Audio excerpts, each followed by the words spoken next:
You're listening to Tracing the Roots of the Climate Crisis. Chapter 3. The Walls Built in Our Minds. The town that I grew up in, Veneta, Oregon, sits at the foothills of Oregon's Coast Range, right where the hills meet the southernmost part of the Willamette Valley. At the corner of Territorial Road and Highway 126, there used to be this diner that served as a bit of a hub for our community. Folks like loggers and farmers and many others would gather for breakfast and chew the fat with their neighbors. As a place of gathering, Biggs reinforced the patterns of solidarity that tethered our community. But it also fortified our dividing lines. In the parking lot of Biggs Hayuhihi, as the diner was called, was a mock totem pole, topped with a carved Cleveland Indian-style image of a native man, grinning.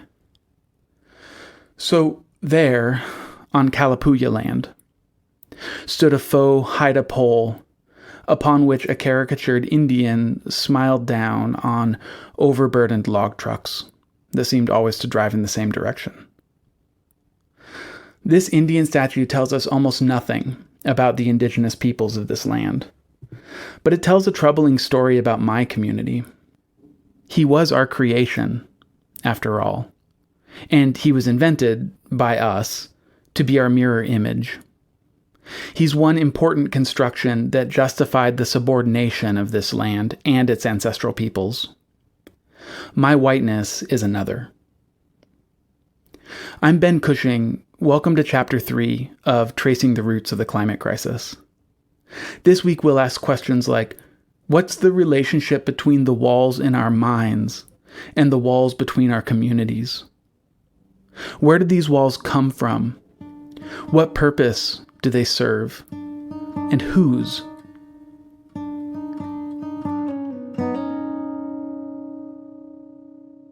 Sometimes I ask the folks in my classes whether or not Wednesday exists. They usually look at me funny for a second, and then look at each other and start talking. There's often some debate, but they usually come to a very important conclusion pretty much on their own. Someone will say, "No, it's not real. Somebody just made it up." And then somebody else will respond, "Just because somebody made it up doesn't mean it's not real." It turns out lots of things are like that. Not real, and yet really real. Made up, but consequential. Money's made up, but anybody who's faced hunger or eviction knows it's real. Nations are made up, but anybody facing a border wall or a tank knows they matter.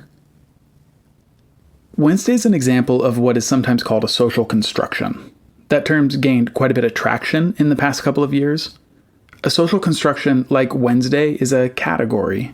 It's part of our language, and we use it to make sense of the world around us. In this case, it helps us organize our sense of time.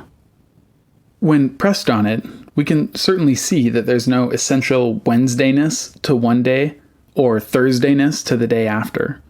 But since we basically agree on what day of the week it is, the social construction that we call Wednesday shapes how we see the world and how we behave, like whether or not we go to work or gather with our friends. Social constructions matter because they organize our shared sense of reality. To borrow a phrase from the sociologist Pierre Bourdieu, they give us patterns of, quote, vision and division, end quote. Shared ways of seeing and dividing into categories the world around us. And since social constructions are made by people and arbitrary, that means our sense of reality is also made by people and arbitrary. And that matters.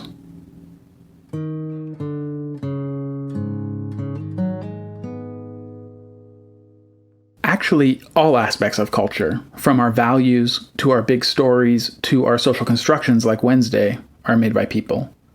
And all of us participate in that process. In a sense, we're all co-creators of our shared worldview. But it's not like we all sit in a circle and come to consensus on our culture. This isn't an especially democratic situation. Do all people in this society have equal power? If not, do those groups with more power have more influence over the culture? more influence over beliefs, language, stories, representations of other less powerful people? If they do those powerful groups shape the culture in ways that benefit them? If the answer to that last question is yes, that's pretty troubling. That would mean that our own beliefs could be hurting us, that my own sense of reality could be manipulating me.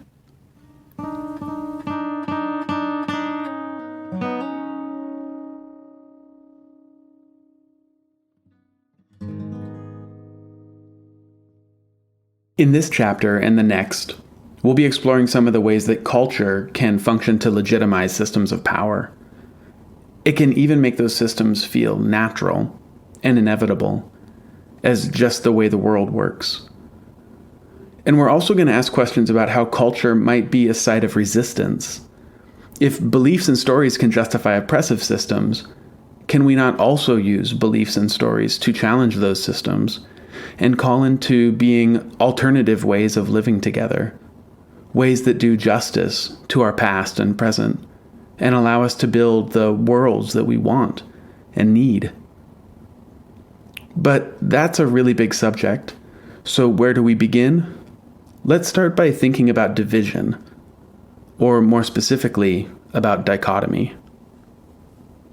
I began by talking about Big's How-You Hee-Hee, the diner in a white rural community with a racist native mascot. In that case, we can think of the social construction of the, quote, Indian and the social construction of the, quote, white man as a dichotomy. Both categories, Indian and white, are made by people, like Wednesday. And in this case, the so-called Indian and the so-called white man are presented as opposites, as profoundly different and mutually exclusive. That's how dichotomies work. They're two socially constructed categories that are defined as mutually exclusive and profoundly different, often as opposites. So perhaps we need to give some thought to the socially constructed dichotomies that have played an important role in justifying and naturalizing the systems of power that we've inherited. These dichotomies are not only crucial to understanding our past, they're a key to understanding and dismantling the systems of violence and exploitation that we face today. They also help us see how interwoven various systems of power are, from gendered violence to institutional racism to the fossil fuel industry. In what follows, I'm going to name some pretty painful elements of this culture, including racist and sexist stereotypes. To understand this culture and how it erases, justifies, and normalizes all kinds of violence and exploitation, we have to take a clear-eyed look at some devastating ideas. What makes that worse is that if we're honest, most of us will find that these ideas have found their way into our own thinking, into our own consciousness. And for many listeners, they may be just one more reminder of the daily indignities of living in this society.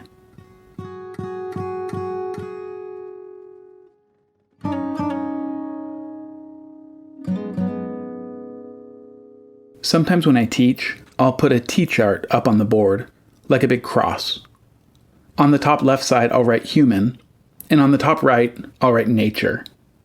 Nature and human are a classic dichotomy. Students then brainstorm some of the cultural meanings associated with each. It doesn't take them long to see that this culture frames them as opposites. We end up creating a list that looks something like this. Humans, civilized. Nature, wild. Humans, dominant. Nature, submissive. Humans, subjects or actors. Nature, objects, acted upon. Humans, rational. Nature, irrational, unthinking. Humans, owner. Nature, property. Human, master.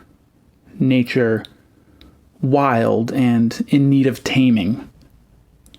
The list goes on. Safe, dangerous, ordered, chaotic. If you wanted, you could begin to build your own list. There's a lot more to be added.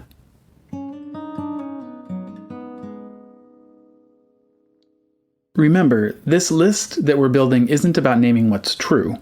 Most of us know on some level that this stuff isn't true. It's about noting the cultural meanings that function in the background of our minds, and which may actually influence the way we think and behave. Note how much of this is about defining relationships. Dominant, submissive, owner-owned, master-tamed. These ideas call into being certain ways of relating to the non-human world. And they make those relationships feel inevitable, natural. This human nature dichotomy is so powerful that we even apply it to ourselves, dividing our being into opposing parts. We have a mind, which we frame as human, and a body, which we frame as natural. Many of us spend a good deal of time and money trying to tame our bodies. Perhaps even more powerfully, many of our religious traditions draw a hard line between our souls, which are sacred and not of this world, and our bodies, which are profane and worldly, the source of our sins. As Wendell Berry wrote, quote, "Perhaps the greatest disaster in human history is one that happened to or within religion. That is, the conceptual division between the holy and the world, the excerpting of the Creator from the creation." End quote.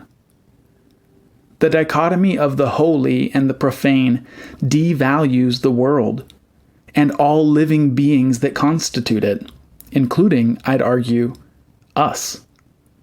We're left with, in the words of the theologian Matthew Fox, a deep cosmological loneliness.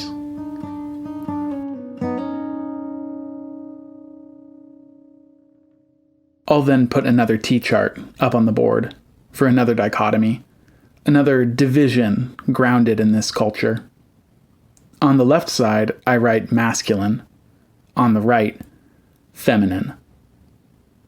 At this point, you could probably hit pause and fill this in on your own. But these are some of the meanings that we often write down. Masculine, strong. Feminine, weak. Masculine, dominant. Feminine, submissive. Masculine, rational. Feminine, irrational, emotional. Masculine, protector, provider. Feminine, vulnerable, dependent. Masculine, active subject. Feminine, passive object.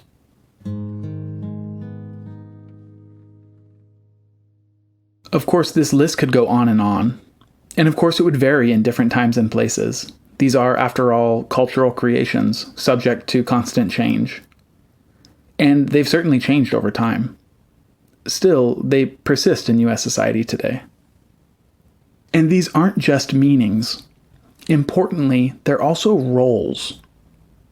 It's as if we're all actors in a kind of play, and given the masculine and feminine roles, we're all expected to read our script as written and relate to one another as such.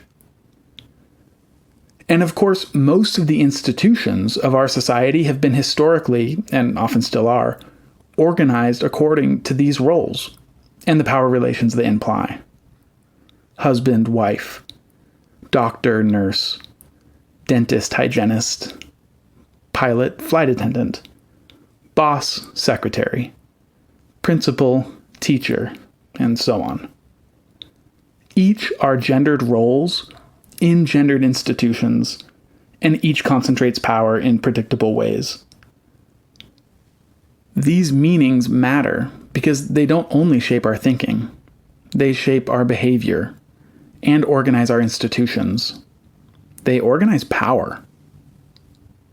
Interestingly, many scholars have argued compellingly that these definitions of gender were created for the purpose of organizing unequal relations of power, determining who serves whom and how. In just one example, the social scientist Silvia Federici argues in her remarkable book, Caliban and the Witch, that the rise of capitalism required the fragmenting of the communal aspects of medieval life, and particularly of women's power within it. The witch hunts that spanned the 16th and 17th centuries, she argues, were actually a form of class war, waged by European elites against poor and working-class women. The result, she argues, was the redefinition of femininity along the lines we just outlined, framing women as irrational and dangerous, shrews in need of taming. The centuries-long campaign of public torture and terror that goes by the name the witch hunts attempted to break women's communal ties, their economic independence, and the peasant uprisings that they often led.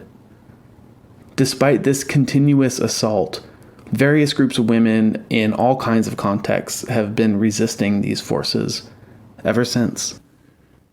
Federici's argument is far more complex than we can tackle here. But the point, for our purposes, is that this culture's ideas about gender aren't just wrong or cruel, which of course they are. Even more, they're functional to a specific system of power. They called into being certain relationships of domination and exploitation, which get branded as natural. It's just human nature, we're told. Just the way things are.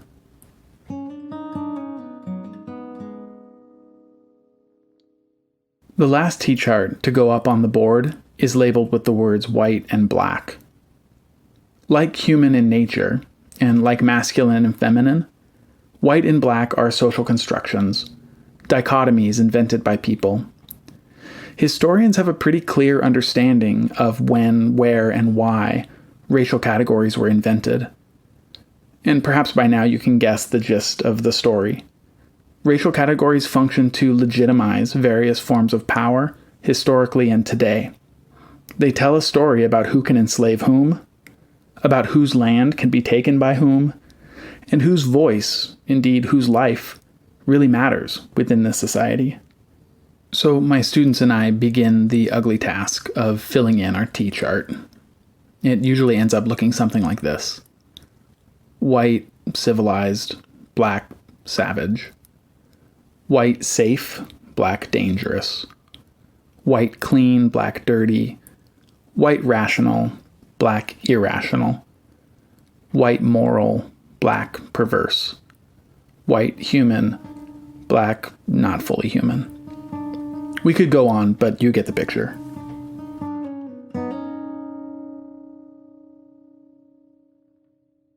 Over a century ago, the sociologist W.E.B. Du Bois pointed out that the act of representation was actually an act of power.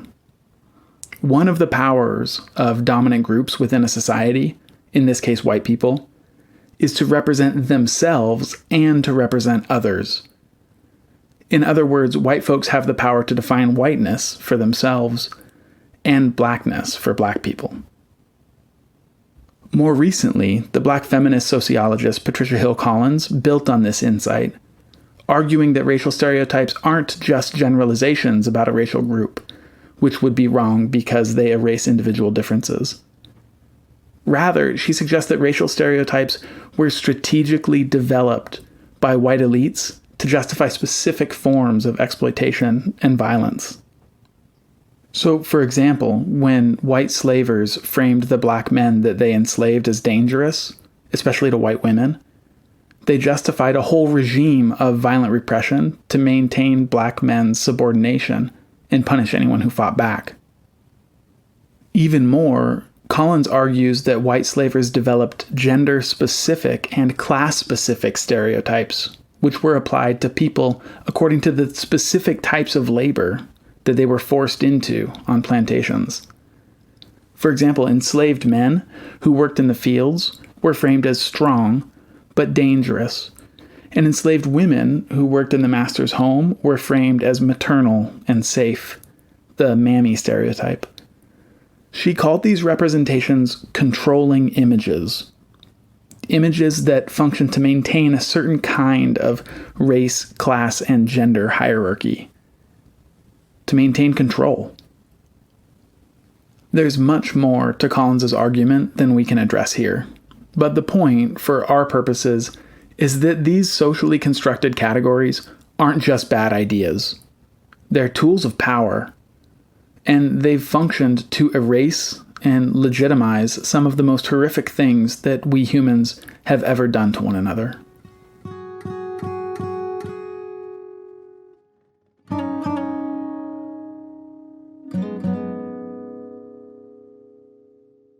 Some listeners might be wondering what all of this has to do with the climate crisis.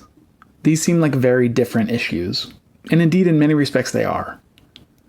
But consider the remarkable similarities between each of these socially constructed dichotomies: human, nature, masculine, feminine, white, black.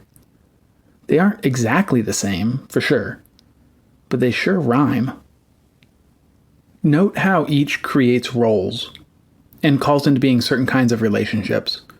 Relationships of domination and subordination.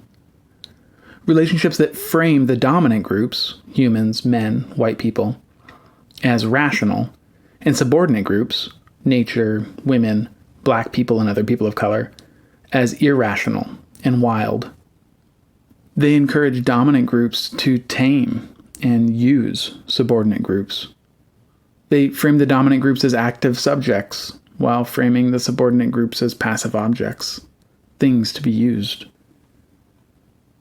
Modern systems of power, from settler colonialism to capitalism to imperialism, rest upon socially constructed categories. These categories have a purpose. They justify violence and exploitation and erase the harm that they cause, at least in the minds of those perpetrating the violence.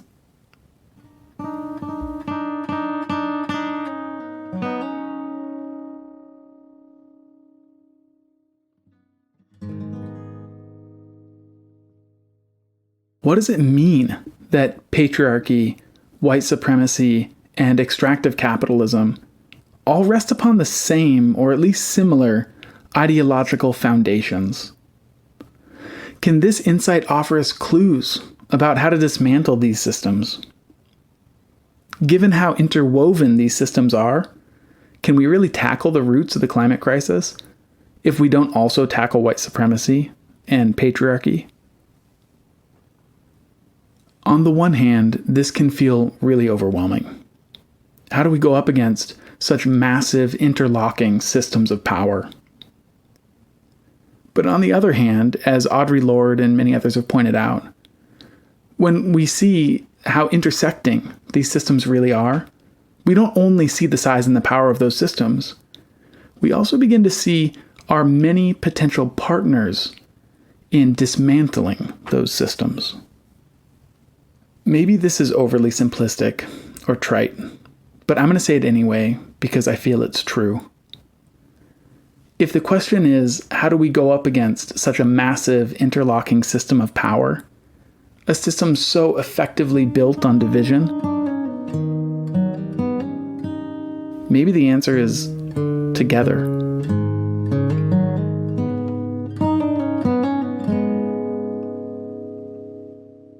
In this episode, we've explored some of the walls built in our minds. In the next episode, we'll examine how the stories we tell shape the lives that we live. If you've found this podcast to be helpful, consider sharing it with a friend. Thanks for listening.